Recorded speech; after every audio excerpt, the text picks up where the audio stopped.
Savam Shrivasaراघवगुरोस्तनयं ततश्च विद्या अवाप्य विबुधोत्तमतां दधानं पूर्वे सदा हृदि गुरुं करुणाकराख्यं लक्ष्मीनाथसमारम्भां नाथयामुनमध्यमाम् अस्मदाचार्यपर्यन्तां वन्दे गुरुपरम्पराम् यो नित्यमच्युतपदाम्बुजयुग्मरुक्मव्यामोहतस्तदितराणि तृणाय मेने अस्मद्गुरोर्भगवतोऽस्य दयैकसिन्धोः रामानुजस्य चरणौ शरणं प्रपद्ये श्रीमान् वेङ्कटनाथार्यः कवितार्किककेसरी वेदान्ताचार्यवर्यो मे सन्निधत्तां सदा हृदि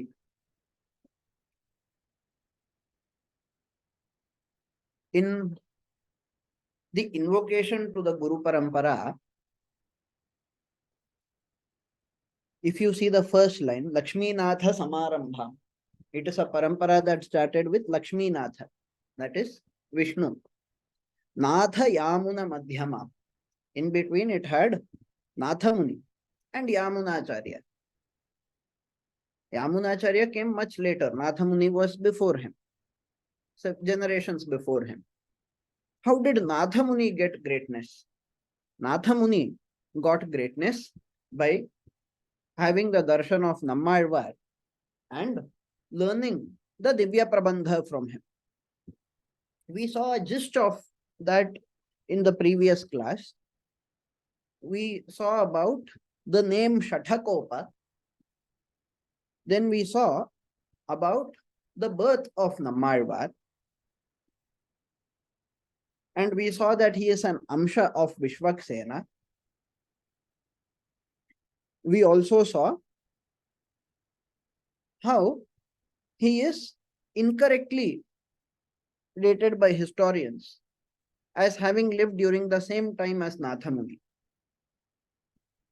Now, recently, in fact, it was today morning or yesterday night, I don't remember. I was watching a YouTube video of a historian speaking on Rigveda. The European historian, he is trying to date the Rigveda, and there he makes a number of points. Some of the points he makes are very logical. He says, if you want to date the Rigveda by using the verses that talk about Saraswati river, of course the Saraswati river dried up. We all know the story. But Veda says Saraswati is flowing in great strength. With great strength it is flowing. So certain people in India said Veda can say that way only if it was composed during the period when Saraswati river had not dried up, when it had been very powerful. But the historian says the Veda here is talking about Saraswati Devi. You should not take it literally. And Saraswati Devi is here and there mixed with Saraswati river. Therefore, we cannot accept it as pramana. We cannot accept it as authoritative.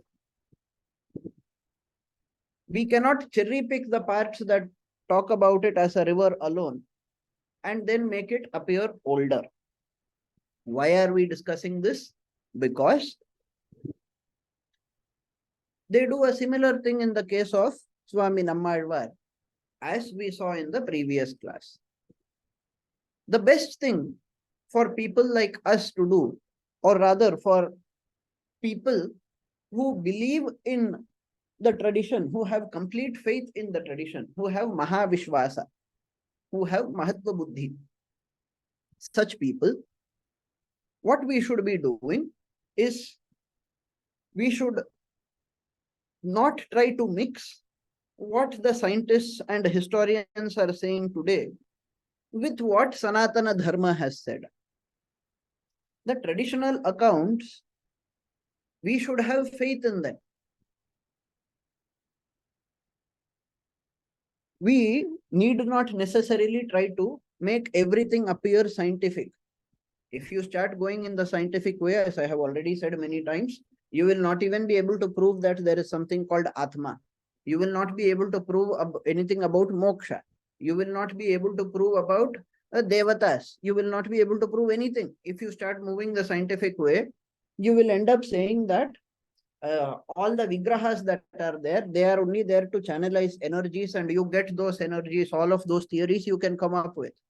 But would you be able to differentiate between Shiva, Brahma, and Vishnu, or even describe them by using science?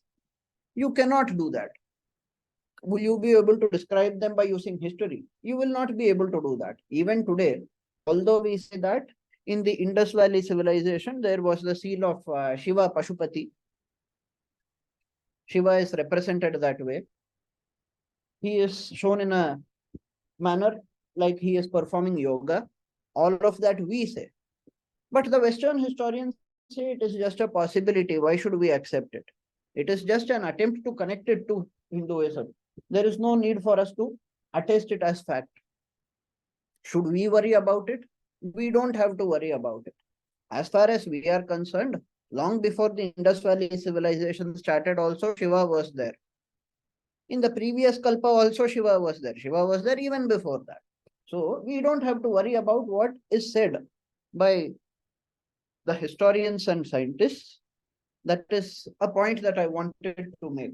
I'm not saying that we are anti-science or that we reject science altogether, or that we do not consider science to be useful at all. I'm not saying any of that. We have already seen in pramanas that for us, logical reasoning is a very important pramana.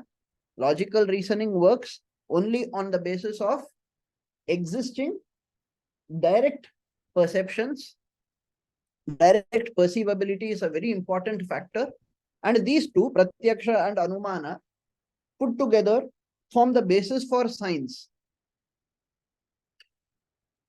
So this had to be said because we did not want to unnecessarily get into conflicts. We don't want to create doubts in the mind of people. If you say, look, this is what the historians are saying. The historians say Nammalvar lived he was born just a little before Nathamuni. We do not have to get into that problem. We have no need to say, okay, historians have said it, therefore I believe it. No. If the scripture says that he was born long ago and that he reappeared in front of Nathamuni, that is enough for us. Historians are anyway going to base it on available record, correct? They are going to see when was the earliest mention of Swami Nammalvar. When is it available from? That is what they are going to see. And if they do not find a proof, they will immediately say that most probably he lived during this point of time. Of course, the most authentic among the historians, they do not immediately say that this is the exact date. They never say that. They always take it with a pinch of salt, and that part is appreciated. Now, moving on, we just said that Nammalvar reappeared. Here is where we should start thinking. Why? How can a mukta reappear? We are saying that Swami Nammalvar lived long ago and he went to Vaikuntha. Let us say he got moksha. Can a mukta reappear? A mukta cannot reappear as per the Shastras. Why? A mukta cannot reappear because mukta is supposed to reside permanently in Vaikuntha. We said that this samsara is made up of sattva guna, rajo guna, and tamo guna. This samsara that is having all the three gunas is therefore imperfect. The jiva struggles, and after several koti kalpas, by the grace of Bhagavan, it gets moksha. And it enters the Shuddha Sattva region of Sri Vaikuntha. This is the Siddhanta that was taught earlier by even me. If moksha is permanent, how can he come back? Question number one. Question number two. If moksha is permanent and he is really coming back, if he has come back, that means he has come to the land of Rajoguna and Tamoguna. That not only means that moksha is not permanent, that also means that his purity is lost. Thirdly, why would muktas who have attained moksha, who are there in Paramapada, why would they want to come here at all?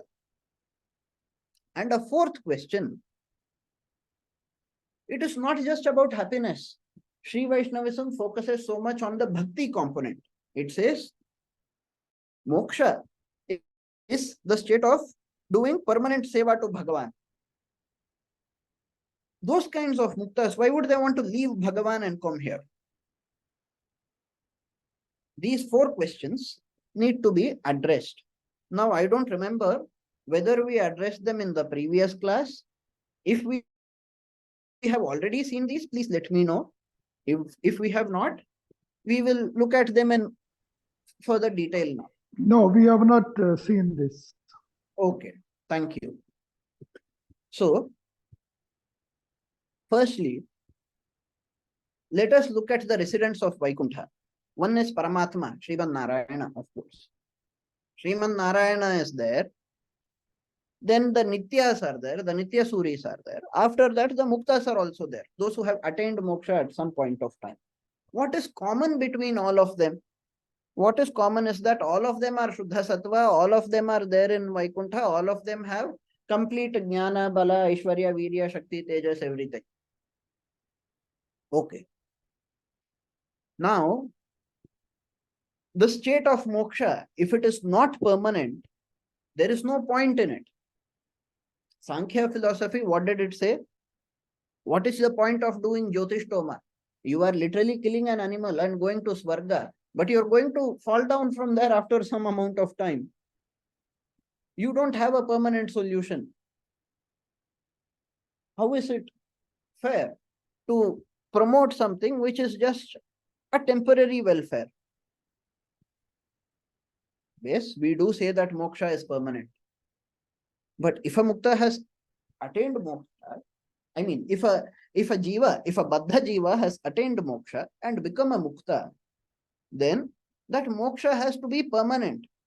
If it is not permanent, it is not real moksha. We saw this earlier when we saw the definitions of moksha, when we saw about Punarjanma, Kaivalya moksha as defined by Vishishtadvaitha, and the actual state of moksha also. We saw that. So we said, if it is 100% permanent, then it is real moksha. All of that is being questioned. If you say, Nammalvar was born long ago, then he went to Vaikuntha, then he came back from Vaikuntha, how is this possible? You are saying there are these verses, Kanninum Siruthabhu, it was reciting it a few thousand times, suddenly made Nammalvar to appear. How can we believe in such a thing? Firstly, what we need to understand is that mantra need not necessarily be in Sanskrit. How does a mantra get a power? How does any kind of prayer get power? It is not because of the language. It is because of the Devata. It is because of the Antaryami of that Devata also, which is Sriman Narayana.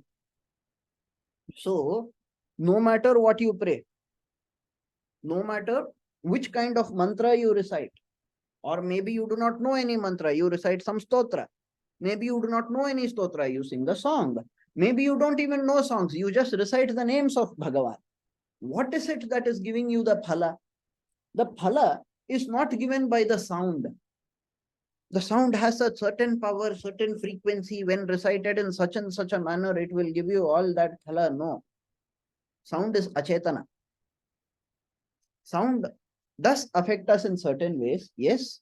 Even doctors use it in treatment. They say certain types of music can make you calm. Certain types are bad. All of that is there. Even in our Shastra, we say music is also divided into Sattva, Rajas and Tamas. All of that is there. But The power of a mantra, mantra's ability to bring rain, mantra's ability to bring even a person literally from Vaikuntha, all of that, it is not the mantra's ability per se. It is the ability of the deity who is being worshipped through the mantra. He is Chetana, correct? He is sentient. Therefore, he can grant. And therefore, no matter which language you pray in, Swami Deshika will say it later. No matter which language you pray in, your prayer will be heard. No matter how you pronounce it. As it is said in that Narada Pancharatra, and later cited by Chaitanya Mahaprabhu. It comes in Chaitanya Charitamrita. What is that? Murkho vadati Vishnaya, Budho vadati Vishnave. So, Narada Pancharatra says, Murkho vadati Vishnaya, Budho vadati Vishnave. The fool says Vishnaya. The knowledgeable scholar says Vishnave, because that is the correct way to use Sanskrit. But, Namaityevam arthancha, Ubhayostu samam phalam. So, one says Vishnaya namaha. One says Vishnave namaha when praying. But Ubhayostu samam phala. For both of them, you get the same phala. How do you get the same phala?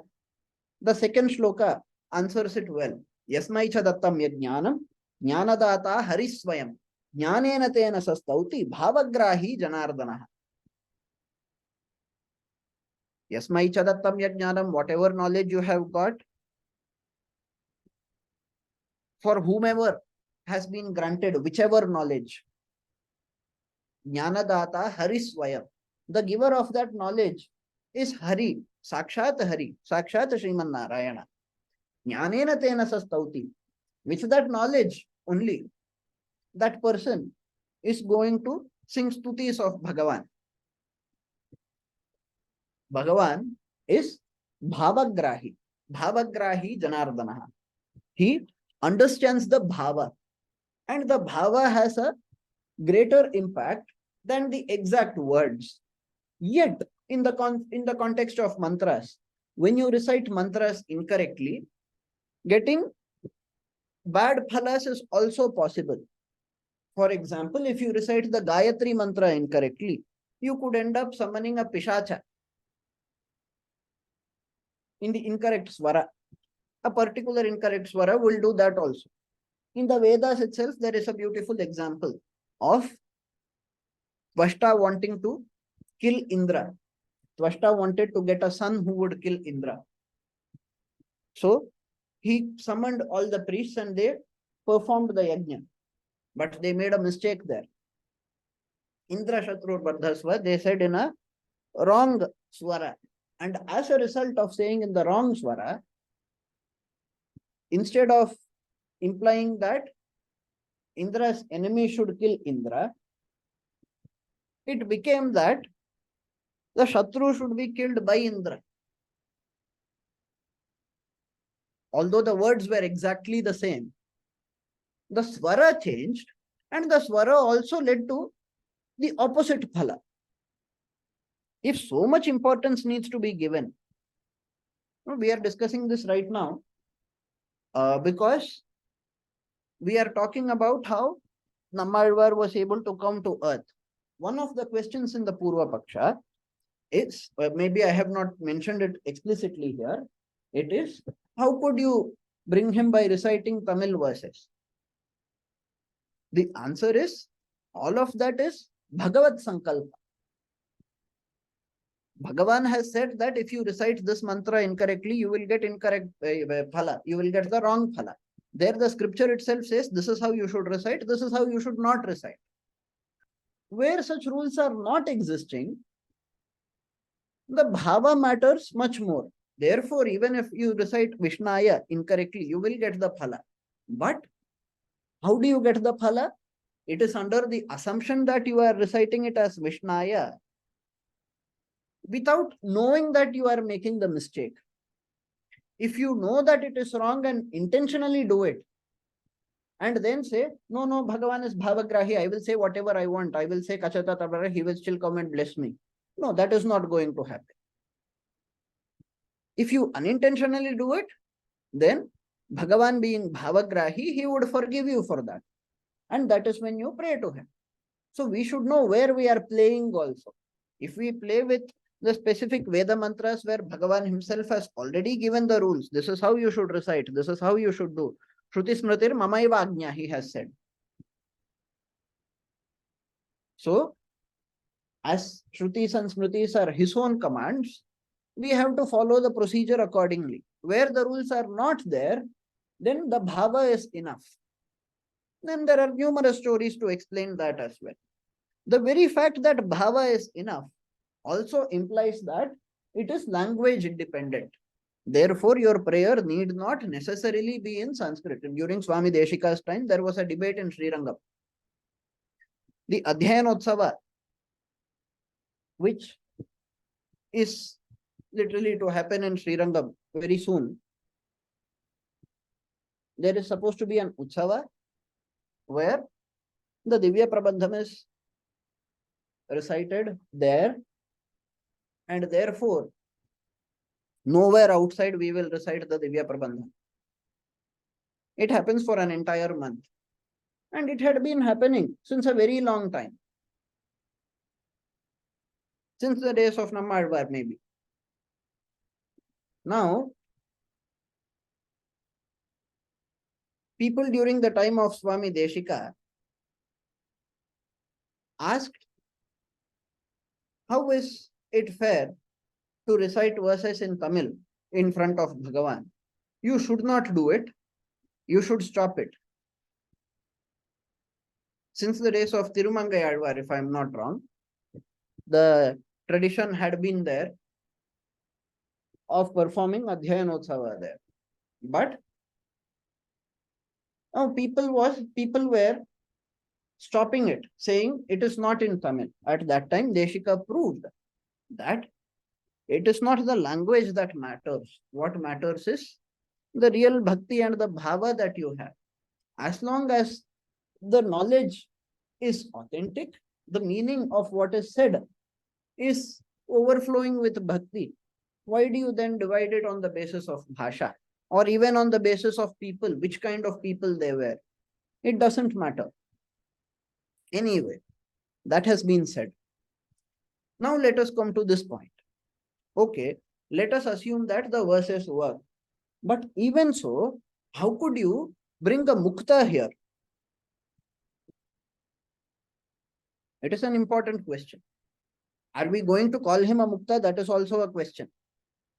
Should we call him a mukta simply because he lived on earth before and got mukti? Or is he a nitya suri? We should see that as well. But anyway, here, take it as how can a mukta or a nitya, how could they come here? If we start with nitya, it will be easy to understand. Therefore, I started with muktas. The answer is that the mukta resides in Vaikuntha itself. The mukta does not really come outside. Oh, then who is Nammalvar? Then you just said Nammalvar literally appeared. No, that is just a Shuddha Sattva body that is controlled by that mukta. That mukta, who is in Vaikuntha, can still control a Shuddha Sattva body and make it appear on earth. Why can they not do it? They have all powers, right? Once they go to Vaikuntha, we already saw. Once you go to Vaikuntha, you will have all powers. Yet there will be no conflict between you and others and Bhagavan because all of you would behave in a consistent manner. So, the mukta being there would control a Shuddha Sattva Sharira on earth. That would explain why, even though they are anus, even though they are not omnipresent, that is going to be a permanent difference between them, right? We saw before itself, Jivatma is still anu after mukti. So, even though they cannot be omnipresent, their influence is existing everywhere. Therefore, using that influence, they are making things happen even here. Okay. Why would they make things happen? Why do they want to do anything at all? They have attained moksha. Why do they want to do anything at all? No, it is Bhagavat Sankalpa. Bhagavan wants to do it. And when Bhagavan wants to do it, sometimes he does it by himself. Sometimes he sends a Nityasuri like Vishwaksena to take an Amsha and get born as Nammalvar. Sometimes, even among Baddhas, great Acharyas are born. Sometimes, even totally uneducated people behave as great Bhagavatas and teach Dharma. All of that happen because of Bhagavan's will. Okay. But moksha is supposed to be a state where the muktas do not leave Bhagavan's association at all. Now, if you say that they are coming here and controlling, even if you say that they are not literally traveling, but are controlling the body here, does it not mean that their focus has gone away from Bhagavan? The answer is no. Their focus has not gone away from Bhagavan at all. They can think about n number of things at the same time. Okay, so they are thinking about Bhagavan on one side and they are thinking about walking on the road on at the same time. But walking on the road is not bhakti. How could they think about things other than Bhagavan? No. Whatever they do, every single thing that they do it for Bhagavat Preeti. They do it as a form of worship of Bhagavan. So even when the Alvar is coming and talking to Nathamuni, he is talking to Nathamuni, yet in his mind there is only Bhagavan. And him talking to Nathamuni is also a display of bhakti to Bhagavan only. It is also a seva to Bhagavan only. We should remember this. The word bhakti itself, right? How does the word come? The bhaj dhatu. Bhaj means what? Seva. Bhaj sevayam, they say. In the context of seva, it is used. Now, this devotional service that is shown to Bhagavan is permanent. It will not stop even for 1 second. Therefore, they can very well reappear. Okay, this is the context of muktas. What about nityas? Is it the exact same for them? Muktas at least lived on earth at some point of time, so they are returning. Nitya means permanent. They are supposed to be permanent vasis of Vaikuntha. Why are they coming here? Nityas are also Anu. Nityas are also not Vibhu. Nityas are also Anu only. Yet, although they are not omnipresent, from the beginning itself, they have been residing there in Vaikuntha as perfect beings. You start with a random number because there are infinite people, each person is of a different kind. You allot different numbers to different people. People who started with absolute purity were in Vaikuntha. People who started with maximum impurity, they are still here and will take a very long time to go and get moksha. That's all. Now, as a Nityasuri, Vishwaksena was never a Baddha. Therefore, he did not take birth on earth, live the life, do bhakti sharanagati and attain Bhagavan. Therefore, when he came as Nammalvar, as an Amsha of Vishwaksena, we say two things. First, yes, Vishwaksena got that Anubhava also. Second, it is Vishwaksena's compassion towards us. And third, on earth, in the traditional Sri Vaishnava Guru Parampara, the Upadesha Parampara, we have to say Upadesha Parampara here. Why? Because I have written he is called the first Acharya on earth, first Sri Vaishnava Acharya on earth. Oh, but according to you, Lakshmi Natha is the first Sri Vaishnava Acharya on earth. Lakshmi Natha meaning Vishnu. And Vishnu has come to earth so many times. No, we are not referring to that. We are not referring to Vishnu directly. We are not referring to Vishnu's avatars also here. We are saying that although Vishnu came here numerous times, he is Vibhu. When Vishnu takes avatara, he does not sit in Vaikuntha and control an inanimate body. He controls every inanimate body. That is a different thing. But he is already everywhere. He just has to activate his presence. The activation of his presence is also called entering. Anupravesha, it is also called that way. So when Vishnu takes avatars, it is never a problem.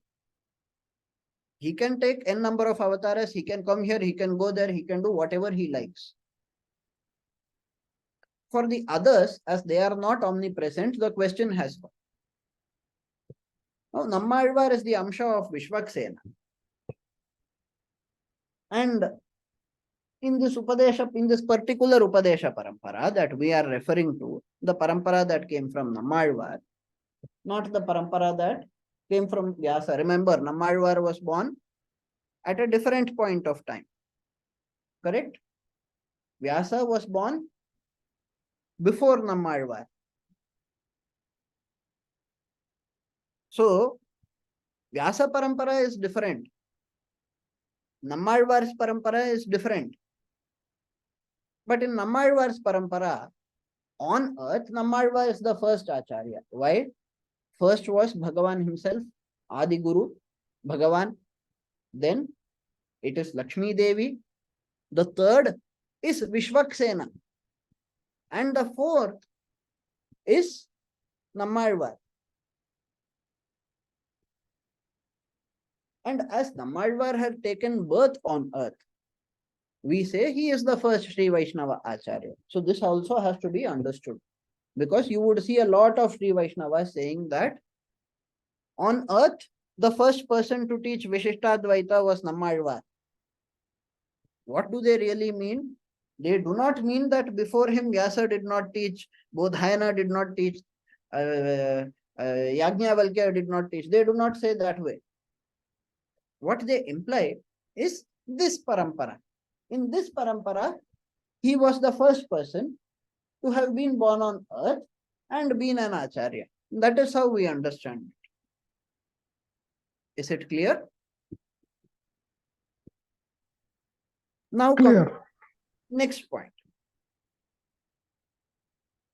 As it was mentioned in the previous class, there are lots and lots to be said about Nammalvar. But Swami Nammalvar's life, for now, for this class, we will see a short gist. Then we will see certain things in greater detail in the next class. When Nammalvar was born, when he was born, it was a very unique birth. He was absolutely motionless. We saw that he was born under Vishaka Nakshatra on a Shukla Paksha Purnima and everything, we saw that. But despite the auspicious date of birth, the child was motionless. It did not move at all. It was like a statue. The parents got worried. They did not know what to do. What did they do? They took the child to a temple. They took it to a Vishnu temple. That Vishnu temple is called, their Vishnu is called Adinatha. Vishnu is Adinatha, the first Lord, that way. And they prayed to Bhagavan. You could say, as nothing happened, they prayed to Bhagavan to protect the baby. And they left him under or near, whatever you call it, a tamarind tree. That tree is still worshipable today. And that tree is what you are seeing here in this picture. They left it that way. But in reality, the child was not absolutely inactive. We saw in the previous class about the name Shatakopa. Whenever a baby is born inside the mother's womb, there is a special type of Vayu. There is a Vayu Vishesha called Shatha that enters inside and removes the memories of the previous life. From that time onwards, the baby does not have the memory of all the past lives. But when Shatavayu came near this baby, Nammalvar, the baby gave a very powerful humkara. With that hum sound, it repelled Shatha away. Therefore, that is predominantly why the child would be called Shatakopa. Okay. What does that have to do with being motionless? Very simple. Because the past life was not forgotten. Remembering the past lives, karmas, karma phalas, everything. Remembering bhakti. Since that time itself, since birth itself, Swami Nammalvar stayed silent. And with great focus, he constantly meditated on Bhagavan. Therefore, he was breathing. He was alive. But he was in meditation. Which is why he appeared to be motionless all the time. The parents did not realize that he was meditating. They could not realize the saintliness, if there is such a word. So the child was meditating. What happened after it was placed there in that, near that tree? It continued meditating. Nothing changed. The baby did not start moving. Even after entering the Vishnu temple, even after going to that tree, being abandoned there by the parents, the child did not move or do anything. Still meditating, constant meditation on Sriman Narayan. And by the grace of Bhagavan and by the grace of Vishwaksena, Swami Nammalvar realized all Shastras.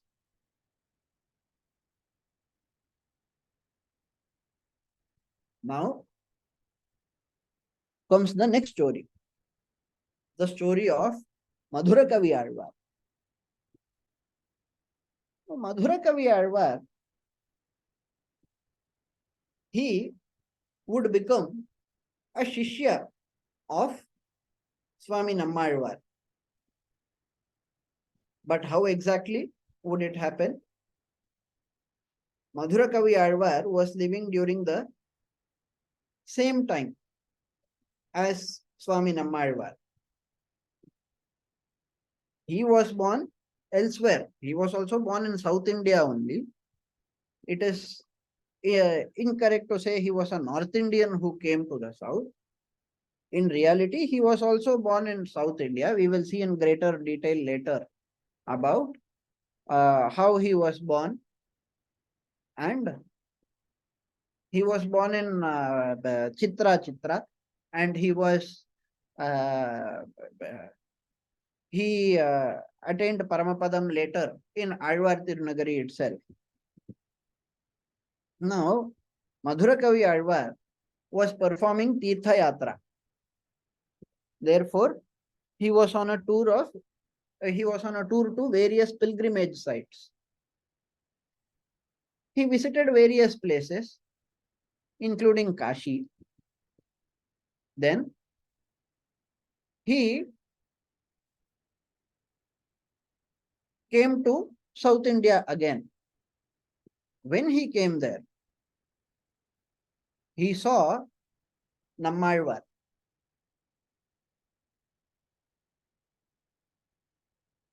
When he saw Nammalvar, he had already been blessed with some knowledge. Madhurakavi Alvar was older in age than Nammalvar. But this Nammalvar was living a different kind of life, right? He did not even drink his mother's milk. That is how it is explained. Now, this Madhurakavi Alvar, by the time Nammalvar was in his late teenage, he happened to visit the place. He was himself looking for a great guru. At that time, he saw a very bright light that was shining. Wanting to know what it is, he moved closer. But he thought maybe it is something else, maybe it is a fire. Let us move away. Then the next night, he sees the light again.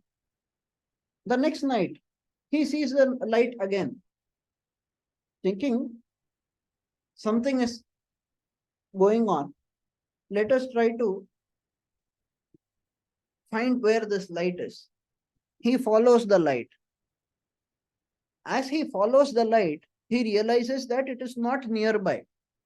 You know, like how they say when you are in a desert and you see a mirage, you might see water nearby. Recently, from a few weeks back, when I visited Srirangam, on the road, I saw that the exact same effect.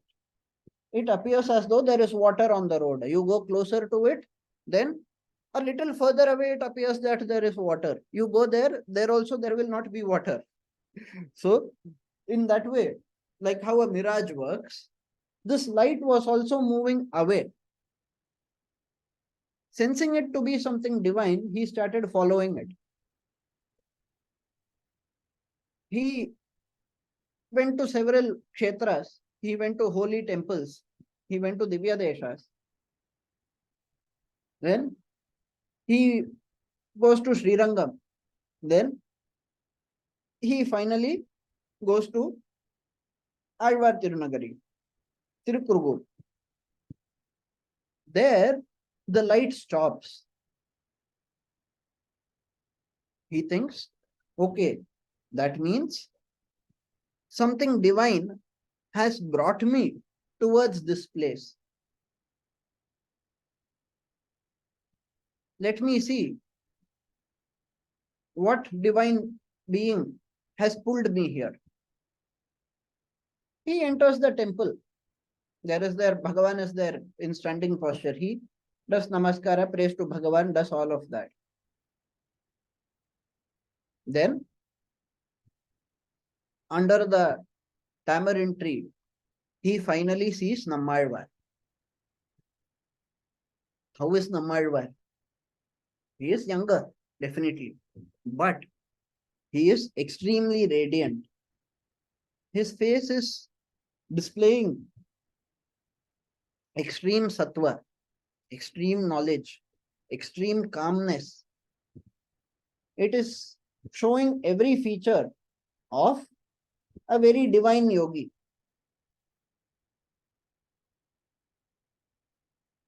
Just a 16-year-old person sitting in Padmasana. That when he sees that Nammalvar is behaving in this way, he concludes that Nammalvar is definitely meditating on Bhagavan.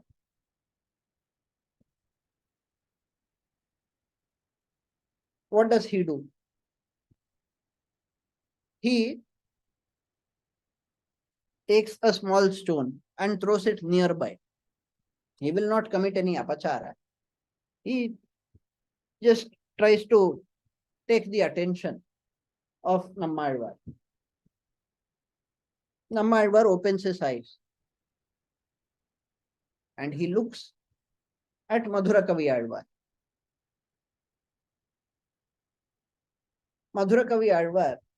then asks one question.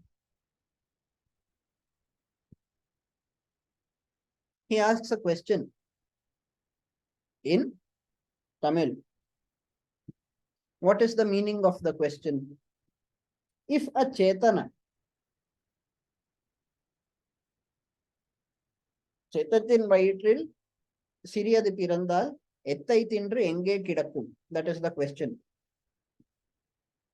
If a Chetana enters an Achetana body, then what would it consume? What would it enjoy? And where would it stay? It meaning the Chetana. Chetana means Jivatma. Nammalvar answers it. The first time he is speaking in so many years. Nammalvar answers it. He says, he will keep enjoying the materialistic bhogas and the sukha dukkhas. When the Atma enters the insentient body, it starts experiencing pleasure and pain. That is the concept we have already discussed before. And the Atma would reside there itself. Meaning what? Does it not die after a point of time? Atma does not die, the body dies, but the Atma takes rebirth and enters another body and does the same thing again. So, when the Alvar explained it, Madhurakavi Alvar immediately understood. Yes, Nammalvar is definitely knowing everything. He is a greatest person. I should serve this great person. Let me fall at the lotus feet of this great person. He falls at the feet of Nammalvar, takes his blessings, and starts singing the glories of Nammalvar. This is quite important for us because if not for Madhurakavi Alvar, perhaps even Nathamuni might not be have been able to have the darshan of Nammalvar. Imagine one Alvar giving darshana to one Acharya is by the grace of another Alvar who is not superior but who is a Shishya of this Alvar. How beautiful the story is. Why did we say that? Because there is something very great attributed to Madhurakavi Alvar. It is the Kanninun Siruttambu. It is what was recited to invoke Nammalvar. Nathamuni, Swami Nathamuni, recited that Kanninun Siruttambu. That is how Nammalvar came. That is the greatness. Spreading the greatness of your Guru or your Acharya is very, very important. It is one of the duties of a Shishya. There is a famous shloka in Pancharatra. Gurum prakashayet dhiman mantram yatnena gopayet. Gurum prakashayet dhiman. Prakashayet meaning you highlight the Guru everywhere you go. You sing praises of him. You sing his glories. You say how great he is. Of course, do not speak lies.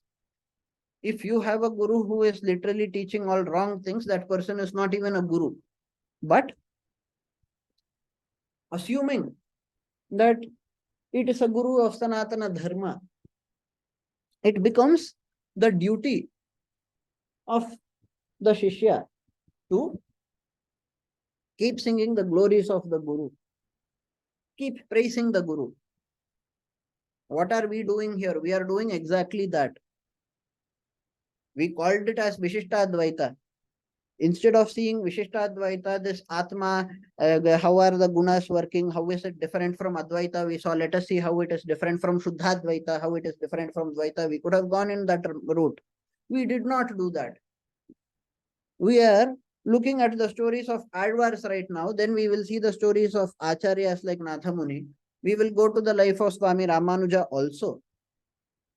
All of that would be done. Why? Because that itself is a teaching in the Vishishtadvaita school.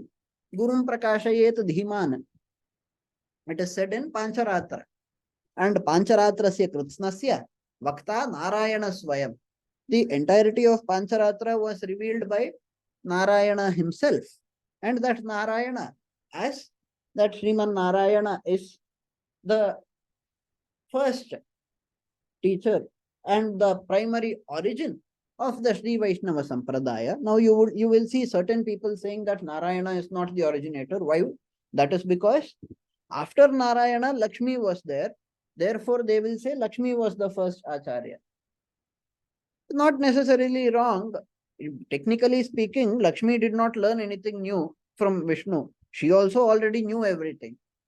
And if you see that way, even Vishwaksena did not learn anything new. He also knew everything. He was a Nityasuri. He was already having infinite knowledge. What could he have learned from Lakshmi? So, in that way, we see and we praise the Alvars. We praise all the Alvars, especially Nammalvar, and we praise the Acharyas. That is the route we are also following.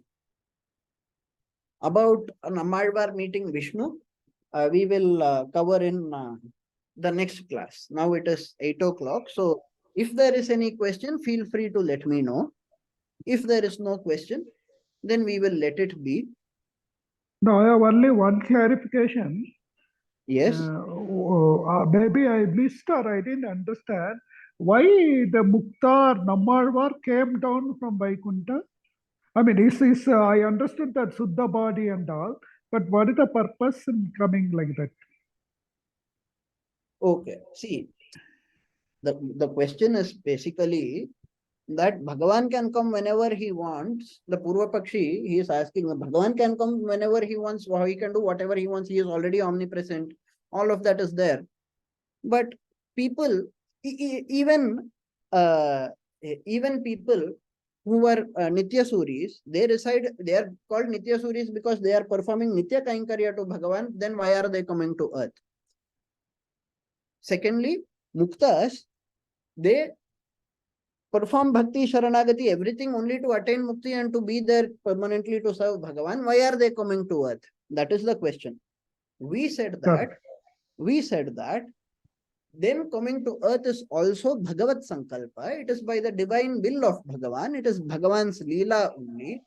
And all their activities that are done here, you understood how they function anyway. So I am not explaining that again. Yes, But that is correct. Okay, now it is clear. All their activities here are also forms of doing Bhagavat Seva. They are also forms of displaying Bhakti only. Therefore, whatever was done in Vaikuntha, whatever was done by them with focus in Vaikuntha is done by them with focus on earth. There is no difference, and it is Bhagavan's will. He is letting it happen. When Bhagavan himself can come, can other people not come?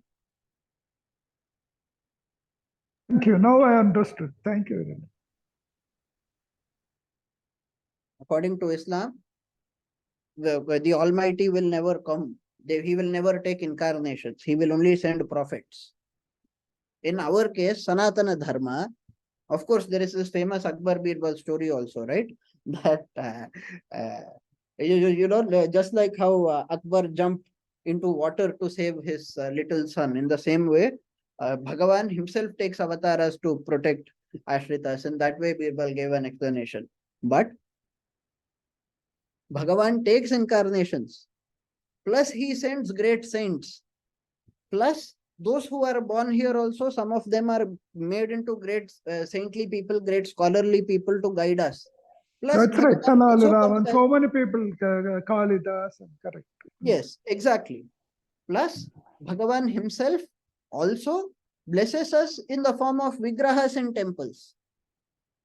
In as many different ways as possible, he is helping us. That is the concept.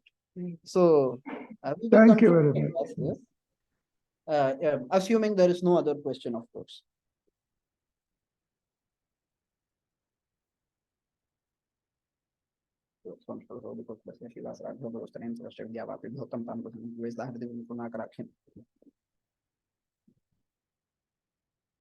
Thank you for attending.